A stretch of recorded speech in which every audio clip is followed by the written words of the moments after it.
Welcome to Gambling with an Edge. And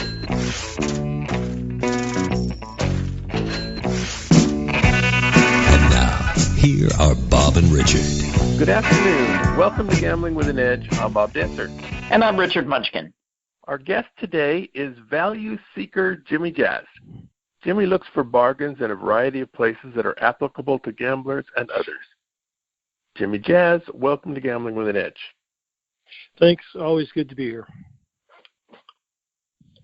All right. You sent us a note on Harris now has a credit card. Is this a good one to get? Well, Harris actually has had a credit card for a while, and what they've done recently is increase the sign-up bonus. So now the sign-up bonus is 20,000 reward credits and a $40 food credit if you spend $1,750 in the first 3 months. So it's basically double of what they were offering previously. And then the advantage for Harris customers is 5 times points at Harris properties, 2 times on gas, and 1 time on all others. Now, it's a better credit card than it used to be, but I still don't think it's good enough to acquire when there's other more valuable credit cards out there. To me, the big advantage is the sign-up bonus, and you get to keep your Harris points alive if you don't live near a Harris property and can pop in once every 6 months. Or if you spend just a boatload at Harris casino, hotels, and restaurants, because you basically get 2.5%. It would work out to 2.5% in cash or 5% in comps. So that's a pretty good little perk. But I still think there's better credit cards out there. What about, does it give you any kind of a parking benefit? I don't think so. Not the Harris card. The MGM M Life card does. And now, recently, go ahead. Before we get to the MGM, so we're still on Harris, or you switched over to Yes. MGM?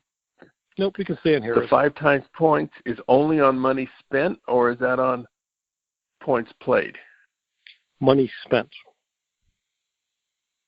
So if you want to go to a nice restaurant and actually pay for it, that would work out. I have a buddy of mine who works for a business in Arizona, and they go to some of the conventions in Las Vegas. So he charges on his card the company expenses at the hotels, and they stay at Harris properties. So, 3 nights at a business rate times the 5% is a good deal for him. And in that case, it kind of makes sense. But I would say for the vast majority of people, there's better credit cards out there. And, I mean, are you saying that because it's now more difficult to get lots of credit cards? I mean, it's free to have the card, so, or is it just that so many places are cracking down on the number of cards you can have that this may fill up a spot? It could. I still think there's other cards you could get that are better. And also the bank behind the Harris card is a bank called Comenity, which I've never really heard of, and that always gets me a little concerned. So that's one strike against it, is the bank that backs the card I haven't really heard of. So, can you use a credit card for World Series of Poker entries? I think you can, but there might be a fee associated with it. I know they started that a couple of years ago. It hasn't been a real popular option from what I've read, but I think there's a 2 or 3% fee to use a credit card for the entries. Like a cash advance fee? Not a cash advance, just a service fee. Cash advance fees are usually a little bit higher than that. But if you could do this without that fee, getting 5x points on your World Series of Poker entries might make it worthwhile. It might. Like I said, I mean, there's a few people who might benefit from this card, but like I said, for the vast majority of people, the Chase Southwest cards are better cards. The Chase Freedom card is a better card. So it's good that they're getting more competitive, but they're not to the level where it's of interest just yet. All right, let's move on. Okay. There is some talk of an MGM Caesars merger. What do you think that'll happen, and how does that affect anything? Well, I mean, the fact that they're kind of talking about it in the papers and the negotiations are ongoing, to me indicates it's a good chance it'll happen. And given the two huge companies, it might take a while because I have to imagine there's all kinds of legal paperwork and requirements and regulations to go through before you have two companies that size merged together. And there might be some antitrust issues, too, with them becoming that big. But the fact that they're talking about it and it's been in the papers, I think there's a good chance it'll happen at some point. To me, what will be interesting is what happens to the benefits of the two companies. Will that allow me to park for free at Harris properties if I have a Pearl card at MGM?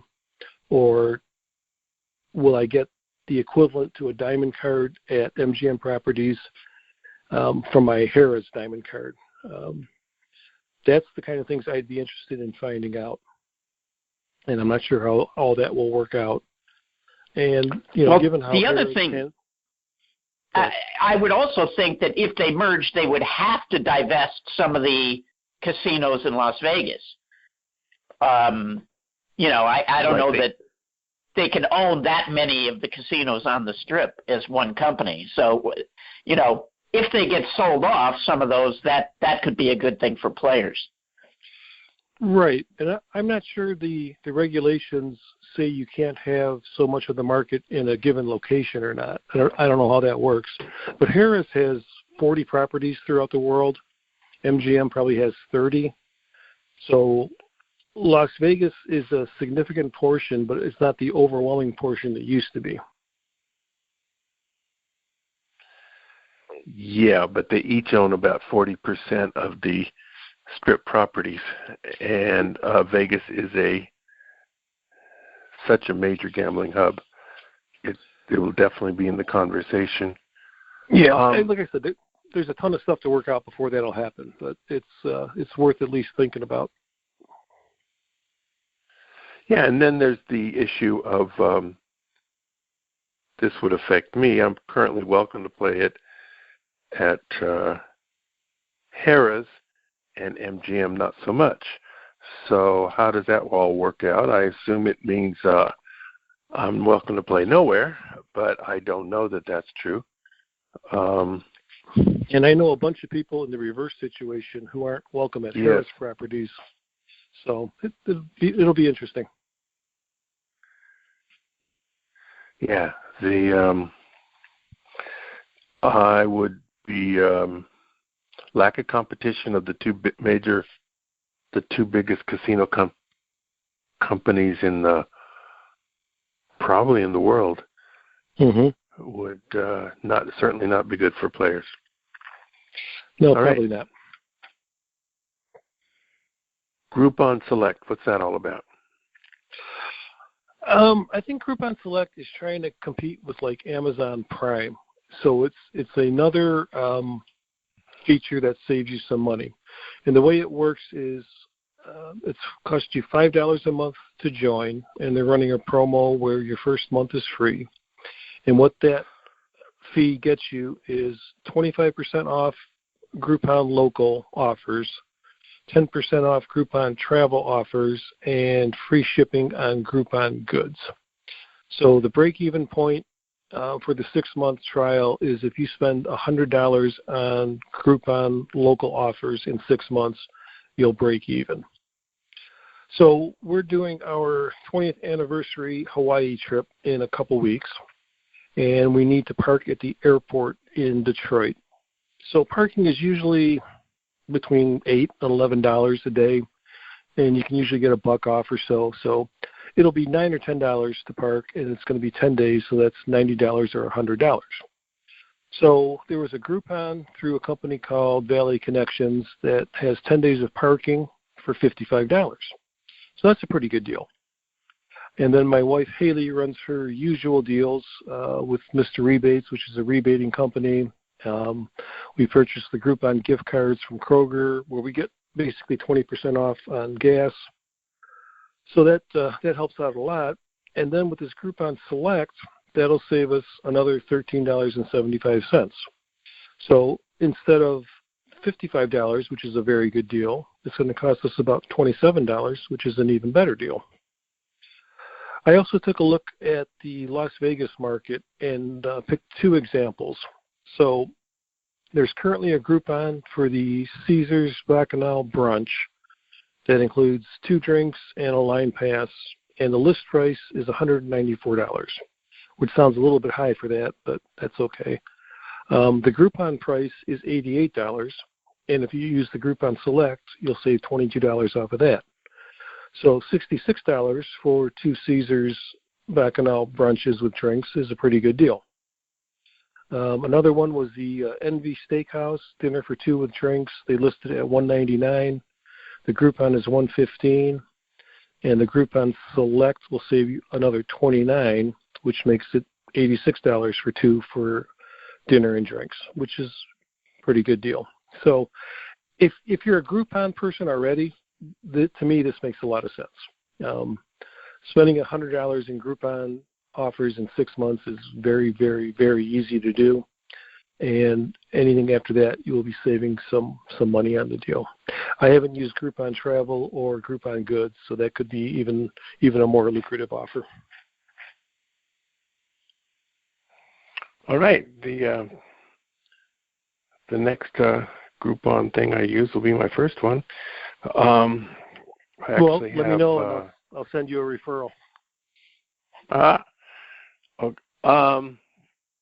Good. But you don't go anywhere, Bob. So I don't think it would help you, right? There are no comps there, so. Yeah, it's hard to beat free meals. Well, Groupon does more than just meals, though. So I mean, they have a whole range of stuff they do. Sometimes they'll have a deal on an oil change for your car. I mean, there's all kinds of stuff. So it's worth taking a look at. Okay. And if I do, I promise I will get in touch with you for the referral and get you an extra $5 there, or whatever that is. Okay. Very good. We've spoken a little bit about the Las Vegas Advisor DraftKings promotion. Why don't you remind our listeners what it is? Well, this was in the November issue of the Las Vegas Advisor. So if you don't have a DraftKings account currently, you have to be a new sign-up for that. You sign up, deposit $5, and you get a year of the Las Vegas Advisor, the Members Reward Book, free shipping on the Members Reward Book, a book on fantasy sports by Bill Ordine, and a $3 entry into one of their tournaments. So for $5, you get at least the Las Vegas Advisor and the Members Reward Book, which to me is a tremendous value. I've been a customer of the Las Vegas Advisor for 30 years as a paying customer, and I've gotten at least twice the value out of it every single year I've had it. So to me, this is a tremendous deal. It's also listed on the Las Vegas Advisor website. All right. Just to mention, there are some states where DraftKings is and FanDuel are not legal, Nevada being one of them. So unfortunately, if you're in Nevada, you can't take advantage of that. I talked to Anthony Curtis a little bit, and he said he's going to do something for New Jersey sports bettors in a similar vein, but didn't have all the details yet. So for the folks in New Jersey, that'll be something to look for as well. Okay. The next category is tickets on the floor. Ticket in, ticket out, you find one that belongs to somebody else. So what do you have to say about that? Well, I was in Laughlin January of this year, and I found a $20 ticket on the floor. And I had heard various things about how those are handled. and it was a fairly small amount, so I wanted to see what would happen. So I went over to the diamond area and said, I found this ticket, what happens? So they called over a supervisor, and he took the ticket, and he said, I said, what's going to happen now? And he goes, well, if we can find the person, if they were playing with their slot club card, and we can track them down, and we find the person, we will return the ticket to them. And I said, well, what happens if you don't find the person? And they said, we will turn it into the state of Nevada, which I thought was interesting. I mean, I don't see why the state of Nevada should get that ticket, but that's a different topic. And what kind of bothered me is I checked with the same employee 4 hours later and asked them if they found the owner, and he said he hadn't even started to look for the person yet. So, I mean, I know it's a small amount, but I went through the trouble to take basically cash off the floor and try and find the rightful owner. And Harrah's and Laughlin kind of treated it like I was bothering them. So that was an unsatisfying outcome for me. Now, well, Harrah's is known for their exemplary customer service. So, but Harrah's Laughlin, I've always had very good service there, and very always been very well taken care of at the Harrah's Laughlin property. So that surprised me, that them being a smaller market and kind of more of a family atmosphere, to where they actually seem like they're happy that you come and gamble in their casino, unlike the Harrah's properties in Las Vegas. So that's why I was surprised that they treated it like that. I'm not so sure it is Harrah's Laughlin treated like that. Rather, that particular employee treated it like that on that day. That could very well be. So I try not to make a judgment on somebody based on one interaction. So I will give them the benefit on that one. Now, I know some folks who work at the Four Winds Casino in New Buffalo, Michigan, which is an Indian property. And what I was told there is when they find when they find credits left on the machine, they'll cash them out and they put them into an employee fund. And the fund is used to help employees who have, issues, either health bills they can't cover or, whatever the situation is. So to me, that's a good use of it. And it might be different rules because they're an Indian casino and Harrah's Laughlin isn't. But, I mean, for future, if I find a small ticket on the floor, I'm just going to keep it. And if I find credits in the machine, I'll probably wait for maybe 10 or 15 minutes by the machine. But I don't think I'm going to turn it in to a non-Indian casino and say, here you go, and then if you can't find the person, they'll turn it over to the state of Nevada. Well, you have to be very careful about that depending on where you are. I have heard several stories of people in Colorado being arrested for picking up tickets that did not belong to them. And I'm talking about for minor amounts, less than $1. People have been arrested. So it just seems like maybe Colorado was on the warpath in particular. Different casinos get a bug up their ass about certain issues. Right. So, I'd be really careful about pocketing a ticket that wasn't yours, just because usually the amount of money is so small, it's just probably not worth the risk. Yeah, Detroit area, they had a case at Motor City about 12 or 15 years ago. A lady found a nickel in a machine and took it, and they arrested her, and big lawsuit, and Motor City got hit with an $875,000 judgment against them. So I think the Detroit casinos have probably learned their lesson on that. Recently, my wife found a ticket, credits in a machine. There was like $286.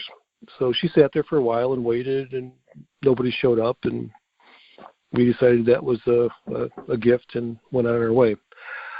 If I was now in that case, if I would sit down at that machine, the very first thing I would do is put money into it. Mm-hmm. Because then you can say, hey, I didn't even realize I put my money in, and play, you can play a bit and then cash it out, and at least you have plausible deniability in that case. Yeah, I think that's actually what she did. She put her money in and then looked at the credits and said, hey, that's not right. I think that's how she realized that there was actually money in there. And if the person came back, I would say, how much did you have? And if they were close on the number, I'd say, here you go. But I turning it in, though, it almost seems, I don't know what the word is for it, but it seems like that money, there's zero chance it's going to go back to the rightful owner if I turn it into the casino. Yeah. Well, the $200 is different than 20 cents, though. True. I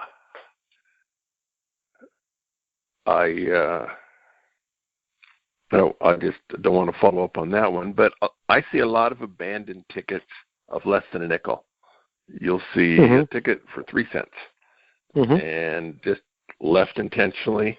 I'm assuming they just didn't want to deal with the pennies. Now, they don't want to deal with the pennies. I certainly don't want to deal with the pennies and the possible things. I'm assuming if you see one for 2 cents, you will pick it up and cash it. Sure. Okay. So, to me, 2 cents is worth basically nothing, and the risk is pretty high. So, right, but the risk to you and the risk to me is vastly different.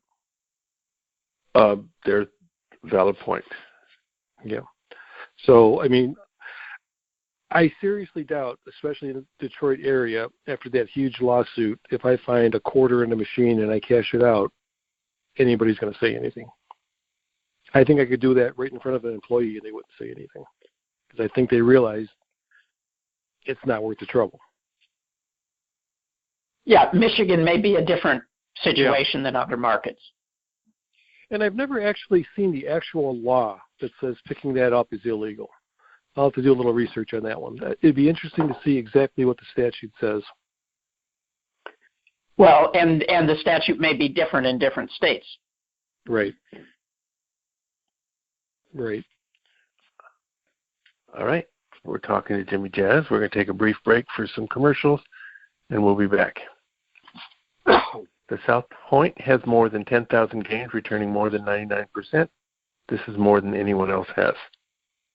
In December, the SouthPoint is running its usual half price on almost everything deal, where you use your points starting as soon as the NFR rodeo is over until Christmas Eve. This year it begins Sunday, December 16th and goes through Monday, December 24th. If you pay with your points, virtually everything is half off.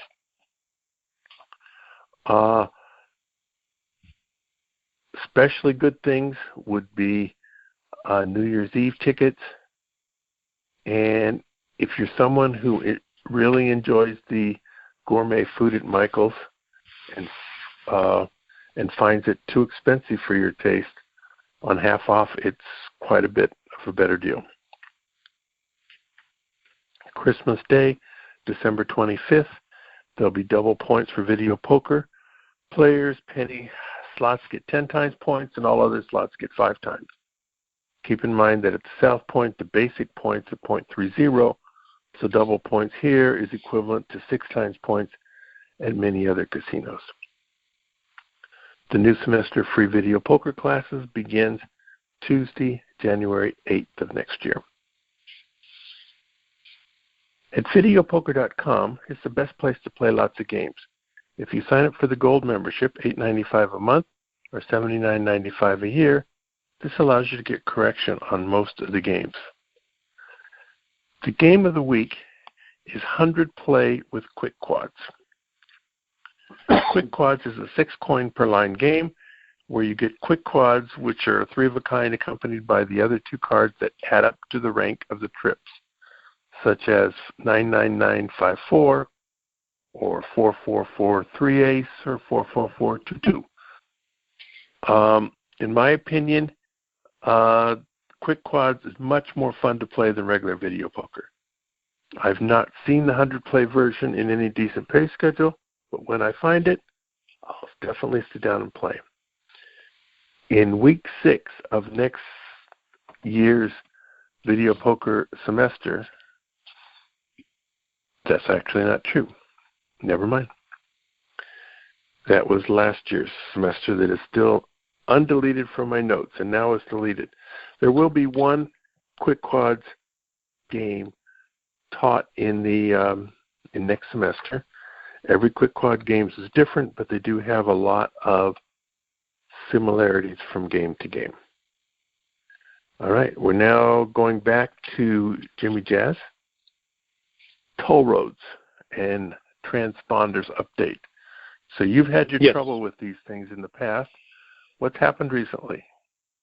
I think it's me and electronics in general. If there's a way for a device to go bad or not function, it does that with me. So just something that seems to happen. I had a trip to Ohio, and I was going to be taking the Ohio Turnpike. So I got on their website and took a look at how their toll road works. And their website stated that you can either use a transponder or grab a ticket the old-fashioned way. You get the ticket, and then when you exit, you pay the ticket like you did years ago. So I had an Avis rental, and it had a transponder in the vehicle. And this transponder was a little bit different in that there was a lever on the right side of the transponder, and if you kept the lever closed, the transponder was not supposed to activate, and if you slid the lever to the right, it was supposed to do the cashless function. So they now were giving you an option where you could use their device, pay their service fee, and pay their toll rate, or leave the device in the off position and pay your tolls the old-fashioned way, assuming that the toll road accepted payment. And the Ohio Turnpike does accept payment. So I thought everything was good, and we get on the Turnpike, and as soon as we pull up to the gate opens, and it says basically go on your way. So even though the transponder was in the off position, it registered. So I pressed the service button and talked to the attendant and told him what happened. And he was kind of like, there's nothing really I can do. I said, well, how about you just give me a ticket? And he said, okay. And he went, and he had to go through this manual process to get them to print out the little ticket that shows where I entered the Turnpike.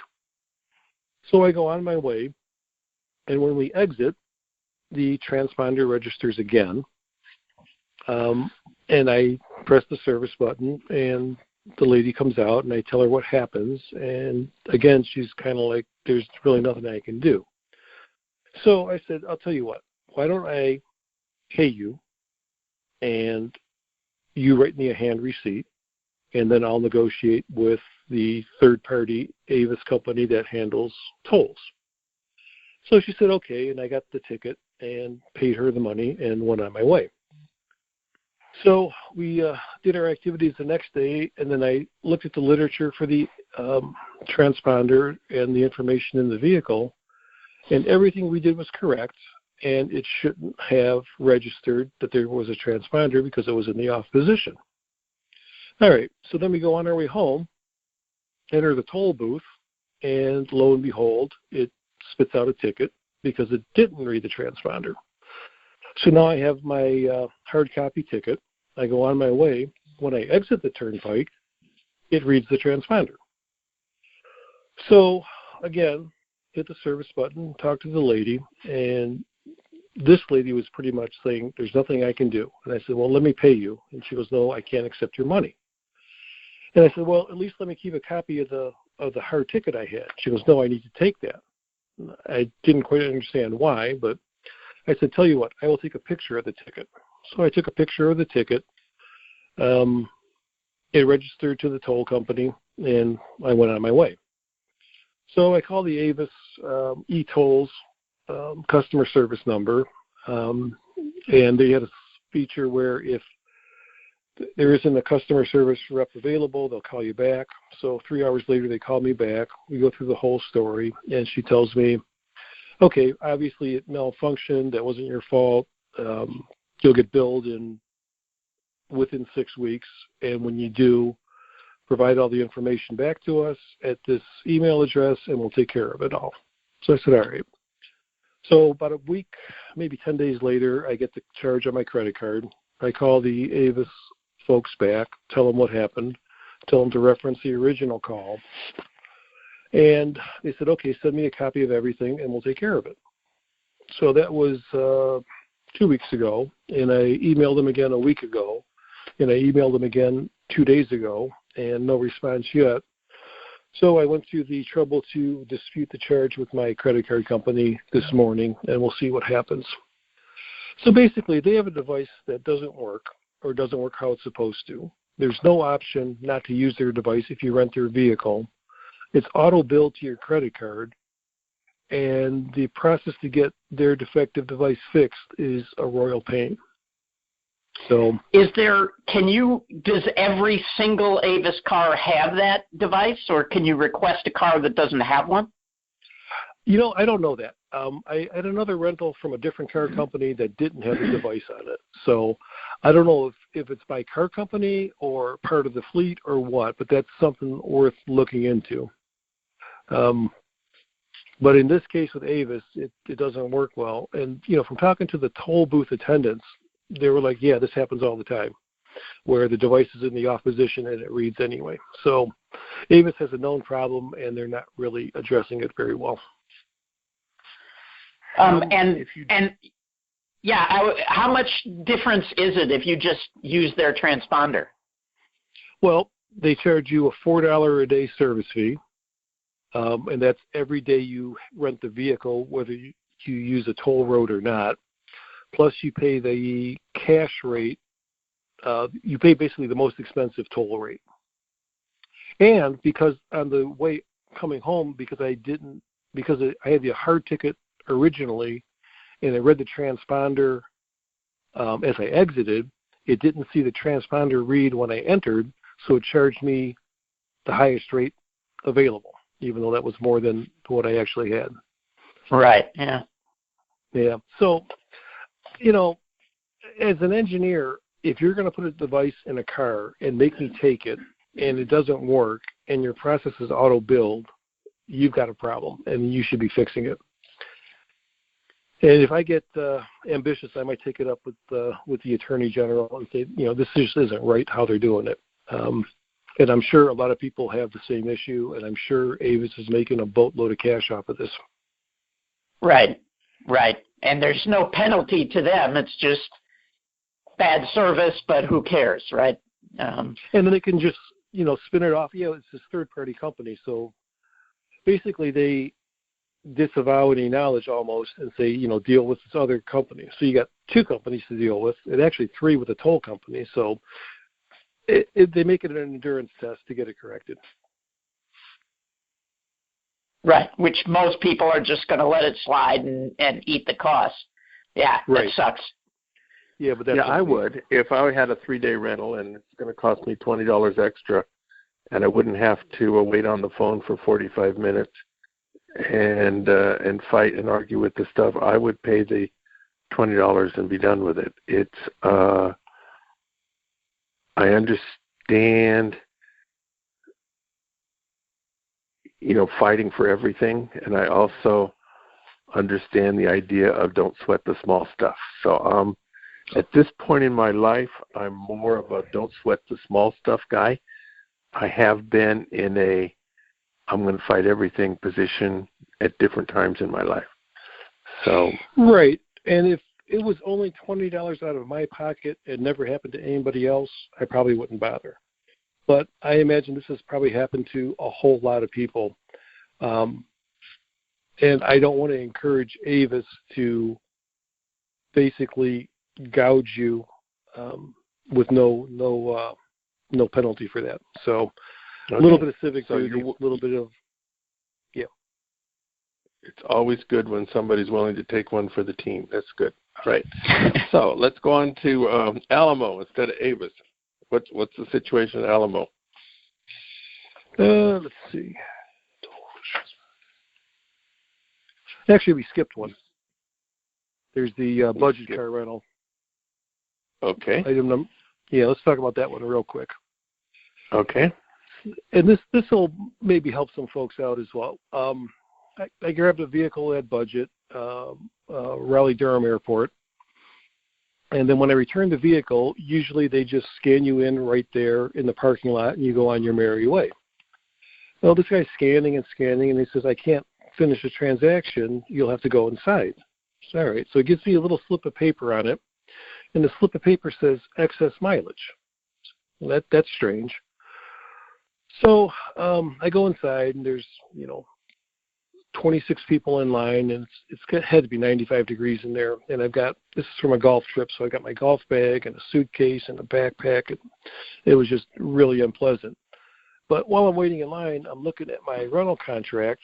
And first of all, it's an unlimited mileage contract, so I'm not, there shouldn't be any kind of excess mileage issue. And then I look at the mileage out for the vehicle was 5 miles, and the mileage in was over 25,000. So from their viewpoint, I drove over 25,000 miles in 5 days. So that's what triggered that. And I found in my... Well, that's easy if you drive 500 miles an hour at 10 hours a day. What's the big deal? I figured it out to 200 miles an hour, 24 hours a day for 4 days straight. So, I mean, it was a little tough to do. But, the mileage out on vehicles, rental car vehicles, is notoriously inaccurate. They just don't bother filling it out a lot of the times, or fill it out incorrectly, or leave it from 3 rentals ago, or they never did it. So after 45 minutes in line, I said, look, here's what the problem is. I show them the contract. I show them, what I did, when I returned the vehicle. And he says, yeah, you're right, and went on my way. Now, what was good is I wrote them, said, here's what happened. This shouldn't happen. And they gave me a $30 credit on my rental. So I'll consider that one taken care of. But, next time you rent a vehicle, you might want to check that just to make sure and get it cleared up beforehand.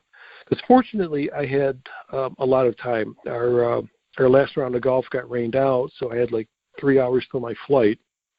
But if I were running close to being late for my flight, I would have been in a bad way. My choices would have been to miss my flight or walk away from the rental car without completing the contract. And neither of those are really good options. And did they volunteer the $30, or did you ask for it? What are you going to do for me for this mistake? They actually volunteered. I said, here's what happened. And I said, this shouldn't happen. And I said, why is a unlimited mileage rental being flagged as excessive mileage, and why don't you watch your mileage when you put it on the documents? And they apologized and said, well, we'll give you $30. So I wrote the letter to bring it to their attention, and they volunteered the settlement. Oh, you wrote a letter? Yeah, went to their website and that chronicled the information. Okay, that amounts to asking for a recompense. Okay, good. It's a key fact. All right. Have you had better luck at Alamo?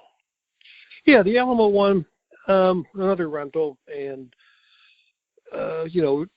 when we drove through the rainstorm, the windshield wipers were bad. And, I've noticed that a lot of rental cars.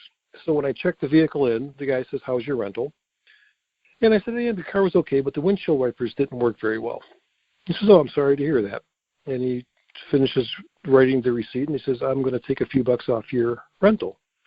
And he gives me the rental slip, and it was only like a $75 rental, and he took $10 off the rental. So to me, that's how you should handle small problems. I mean, you make a fairly simple decision for a fairly small amount right there on the spot, and everybody's happy. So good for Alamo, bad for budget, and bad for Avis. And it's an AP move to always suggest the windshield wipers are faulty and see if you can always get $10 off. You could do that, but that's not one of my plays. Okay. Credit card updates. But you know what? If I have bad service, I say something. Not because I'm thinking, I might get $10 off, but if I owned the company, I would want to know. I mean, sometimes they give you something, sometimes they don't. But I at least tell them if I was unhappy with the service. Why not? Right. And in that case, in that case, it can be dangerous, if Right. the windshield wipers don't work well and they need to be replaced, Mm-hmm. Mm-hmm. So, Now, it'd be nice to follow up and see if they actually changed the windshield wipers, but I won't be able to do that.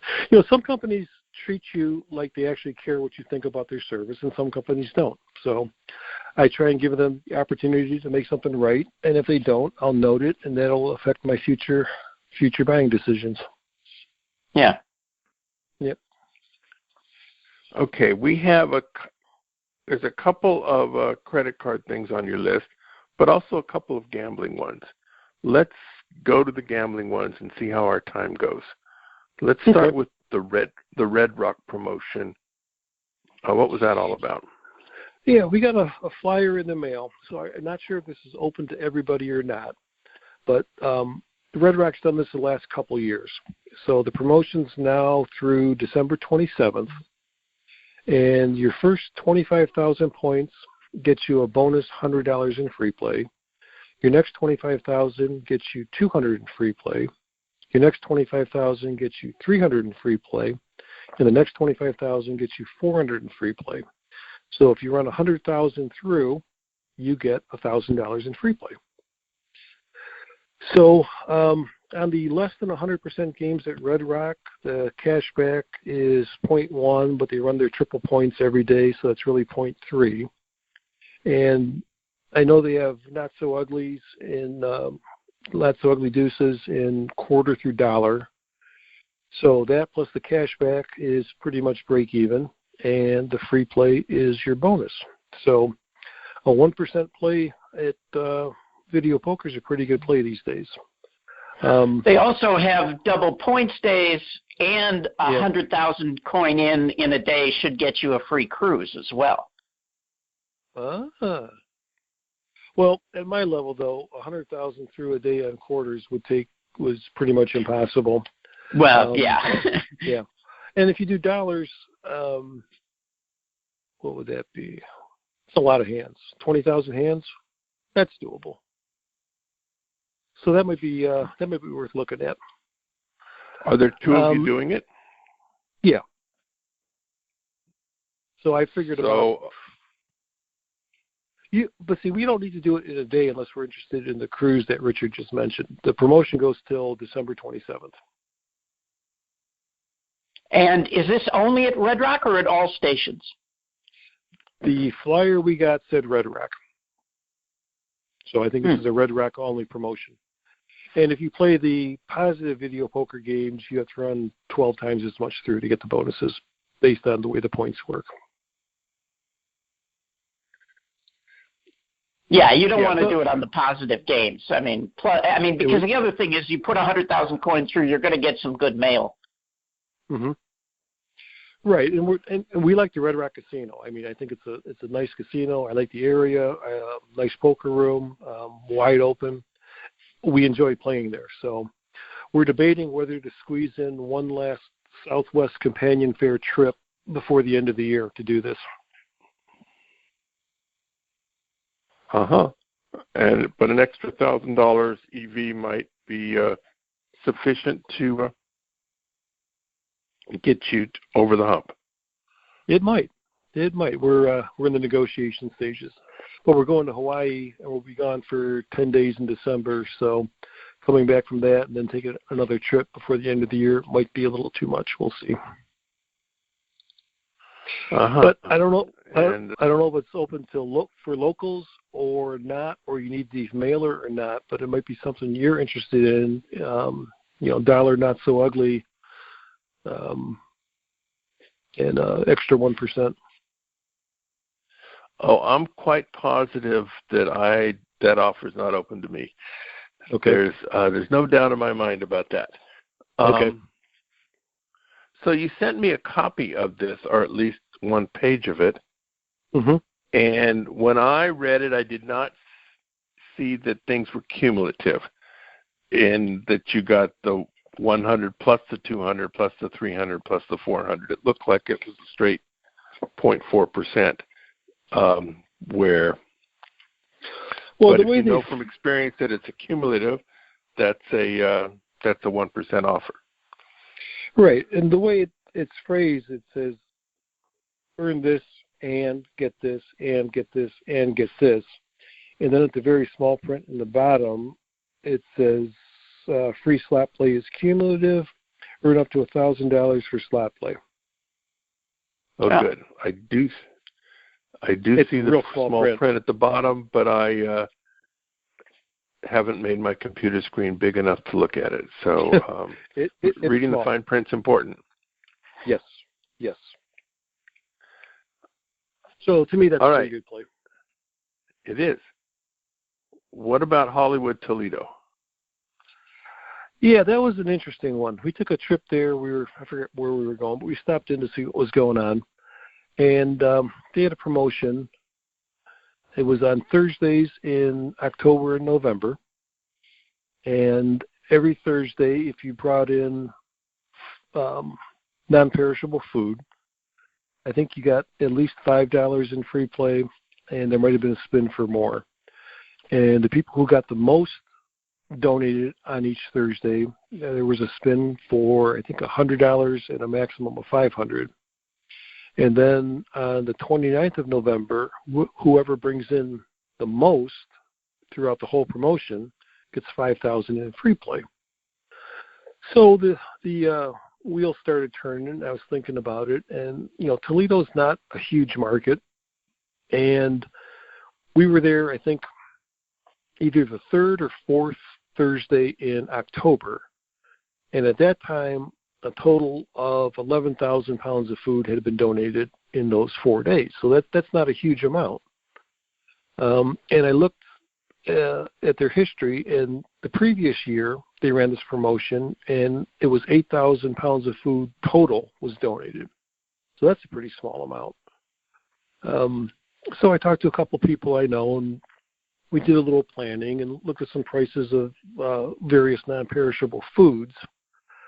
And then I had a contact with one of the pit bosses at Hollywood, and I texted him, I think either the first or second week of November, and said, how's this promotion going? The rules were pretty unclear. I mean, it wasn't well defined. The slot booth didn't really know what was going on.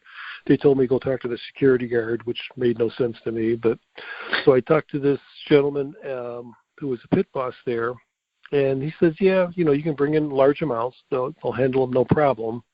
But at that point, the guy in the lead for the promo had already brought in 6,000 pounds, and there was another person right behind him. So at that point, I figured not worth the trouble anymore. I was hoping to either bring in a huge amount the last day and leapfrog the group, or maybe the last couple Thursdays bring in a big amount. But the logistics didn't work out, and the cost to win it probably wasn't worth the prize. So I bowed out of that one. Well, the other problem, too, is that because of the new tax law, charitable donations probably are not going to be a tax write-off for most people anymore, at least as I understand it. So that kind of takes away part of the value. Right. That gets into whether you itemize or not. I think charitable donations are still deductible if you itemize, but the standard deduction has gotten so high that most people won't itemize anymore. Exactly. Yeah. Yeah. Actually, I hadn't even thought about that aspect of it. I was just thinking if I could buy $3,000 worth of food and get a $5,000 free play check. So you added one more aspect to it that I hadn't really thought about. So had you figured out what kind of non-perishable food you were going to buy and how much that was going to cost? Yeah, I think you can get a can of corn for a pound, and it's like 29 cents. So it would cost me about $600 a ton. So if I did 5 tons, that'd be $2,000. Would that be cheaper than 50-pound bags of beans or rice or? Yeah, that was the other thing that wasn't clear. They said non-perishable. So I don't know if a sack of flour is considered non-perishable or a big bag of beans is considered non-perishable. I did a little looking around. And I think that the cheapest cost I saw was maybe 20 cents a pound. So it's still a significant investment for something where you have to leapfrog at least two people and figure out how to get 5 tons of food in one day. And Hollywood's about 50 miles from my house. So the logistics didn't work out for me. You know, the initial information based on how the promo worked the year before and where they were at in the cycle in October was encouraging. I figured maybe at that point I was thinking maybe 2 tons would win it, but as usual, I underestimated what people will do for a free play prize. Well, I think it's instructive for the ways that advantage players think and how it applies to things, you know, outside of casinos, because you could easily run into these types of promotions outside of a casino. Yeah. So, I mean, good for Hollywood Toledo doing this for their local food bank. I think it's a tremendous promotion. And if there's 2 people who have given 6,000 pounds of food 2 weeks ago, I think they're going to get a whole lot more. I mean, their goal for the promo was like, I don't know, 15 or 18,000 pounds was what they were hoping to get, and I think they're going to far surpass that. But when you were talking about 29 cents a can for corn, that was retail? That was in volume. Yeah. Oh, that was the volume price. Right. Okay. Right, and then you get the weight issue and actually physically moving it and actually getting it in the casino, and it just got to be too much work. So I will give the pit boss a call when it's all done and just see what the winning total was. It'll be interesting. All right. You know, one of the very first promotions that I ever was aware of was back in the late 70s, I think it was, maybe it was 1980. The Palace Station, which at that time may have still been called the Bingo Palace, I don't know, but they had this promotion where they would pull every hour, they would pull the serial numbers or generate a set of numbers for a $20 bill. And then you would look at your $20 bill, and if you matched X number, you would get $5, and one more digit would get you 10, and on up to where I think you could win $250,000 or something if you matched them all.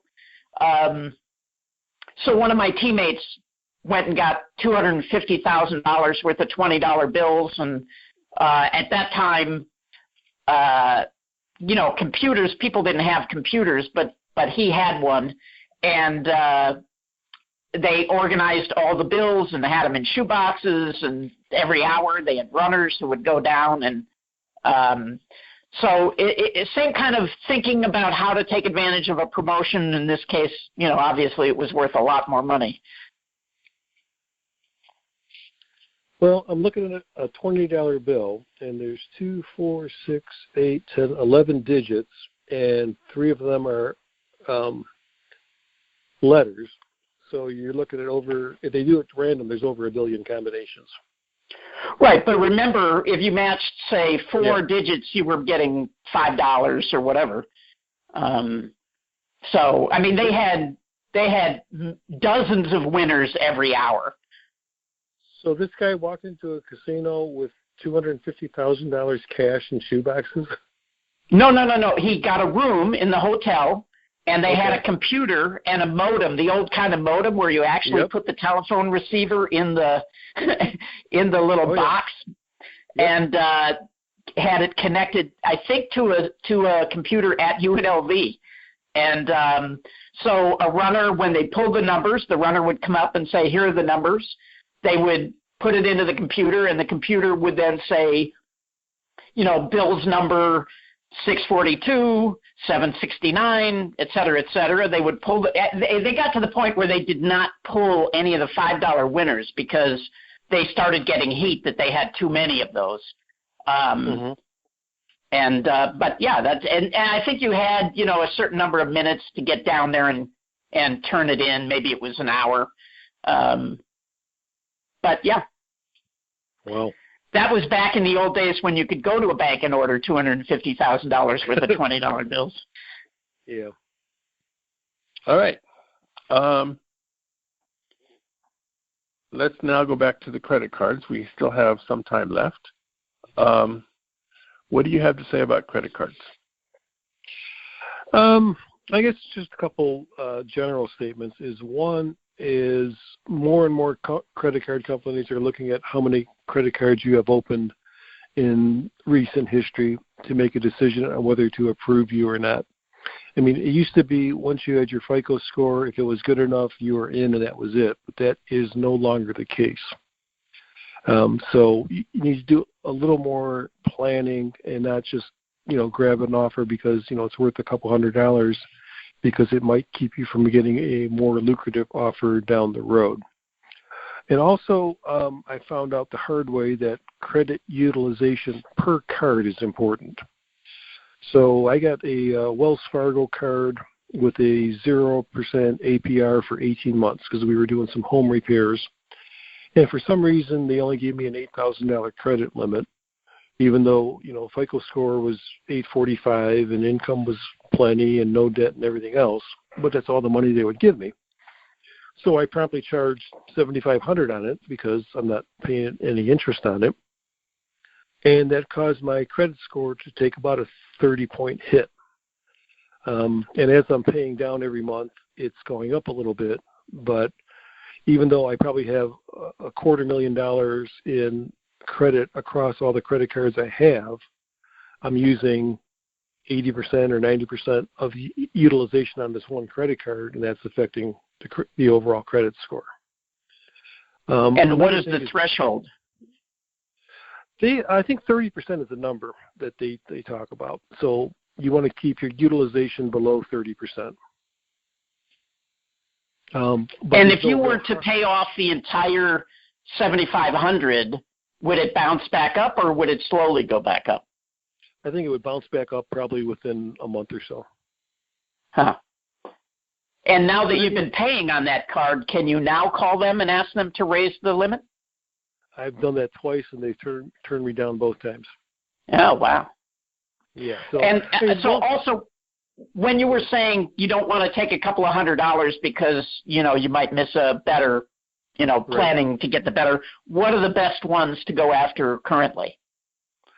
I still think the Chase Southwest cards are the best deal going. Even if you just get the card and turn it into cash, it's $400. And then do you keep it? Isn't there an annual fee on that card? Yeah. So I'll keep it a year. But the annual fee, they give you Southwest miles for that. It's on your anniversary.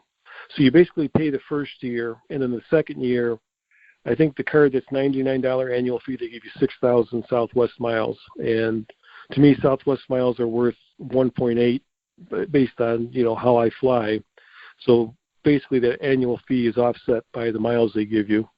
And if you do it right, you can get the miles, then cancel, get the annual fee refunded, and keep the miles if you want to cut it down the wire. So, but those two cards are 40,000 mile point sign-up bonus. So if you turn around and cash it out, it's $400 cash. So those to me are the two best going. If you want a no annual fee, the Chase Freedom card is $150 sign-up bonus, no annual fee, 1.5% back on everything you buy. That's a pretty good low-level card. To me, right there's $1,000 you can get pretty easily. Very good. Yeah. Well, we're out of time. Thank you, Jimmy. We appreciate these tips. Absolutely. We'll talk to you again in a few months. All right. Thank you, Richard. Go out and hit lots of royal flushes, everybody. Good day.